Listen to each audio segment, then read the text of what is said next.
Hey, welcome back to Zombie Tactics. Today, another UnGun Solutions installment. For those who are new to this concept, UnGun Solutions are things that we can do to save lives that don't have anything to do with us having a gun or by extension, they don't have anything to do with gun control. It doesn't matter. The gun does not come into the equation at all, although it may be something like an active shooter incident or a mass casualty incident of some kind, or a civil unrest, natural disaster, whatever. It's things that we can do or things that we can promote that don't have anything to do with guns one way or the other.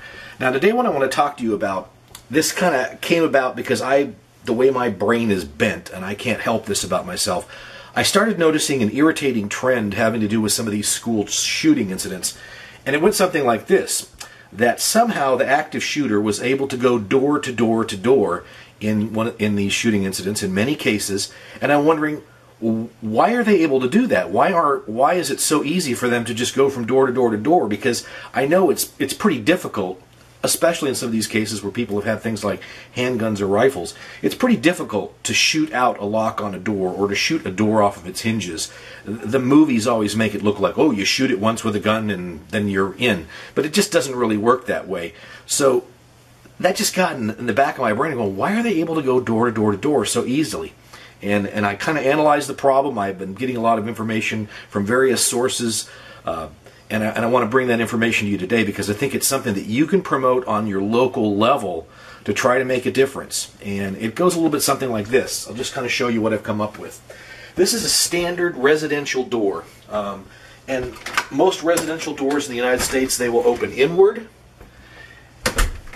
which gives us a certain advantage. This one happens to have a deadbolt on it, in addition to the normal lock that goes on the door here. And you know, this is like most locks on most doors. You lock it, and you can still open it from the inside, but from the outside, you can't. It just won't open. And in addition to that, like I said, we've got a deadbolt here. And that deadbolt, boom, you can't get out or in either way. Now, residential doors in the United States almost always open inward. And that's another important principle. Because what it means is that if we got notice that, like, I don't know, there's a crazed madman from a local prison running around our neighborhood, everybody, barricade yourself inside, or maybe something like the incident in Boston. If we were really afraid about that guy being in our neighborhood and breaking into our house, we could move a couch or a love seat or something in front of this door and barricade the door. Because it opens inward, we wouldn't be able to get inside. So obviously, if I'm outside of the door here now, and I'm pushing in on this door, and there's something inside there like a couch or whatever, that makes it very difficult for me to get inside of that structure. But imagine, if you will, that this is a classroom door, and we're on the inside of a classroom. Classroom doors almost always open outward. So if we're on the other side of the door, that door, the madman, the crazy guy trying to get in, the door opens outward for him. So stacking stuff in front of this door doesn't do us any good. If we put a seat in front of this door, he can open the door, he could be in there, and he could be shooting, he could be outside, he could be shooting inside the classroom that we're located, and he would not be impeded at all. Or if there were a few chairs in front of the door or whatever, he would open the door outward, and then he just pushed the chairs out of the way. This is part of the reason why these madmen are able to go door to door to door in these mass shooting incidents, and the fact that there's barricades or something like that doesn't make a difference. However, there's another part of the problem that I want to describe to you that's probably a bigger part of the problem. The biggest part of the problem is that there's actually no way to lock the doggone door, and this is the reason why. The door opens outward, and on top of that, in most cases, they have what's called a classroom deadbolt. Now, here's how a classroom deadbolt works, and I'll throw in some pictures here from catalogs online. A classroom deadbolt, you can only lock it from the outside. There's no way to flip a deadbolt on the inside and lock the door. You have to go outside, open the door, stick a key in it, and lock it, and then pull it shut. In some cases, these deadbolts are of such a nature that if you go outside and you lock it and then you shut the door, you can't shut the door because the deadbolt is in place. And that prevents the door from being shut. In other words, you can't lock the classroom door. In other cases, the way these things work is, yeah, you lock it from the outside, and you can shut the door, and it has to be able to be unlocked from the inside for fire purposes and things like that.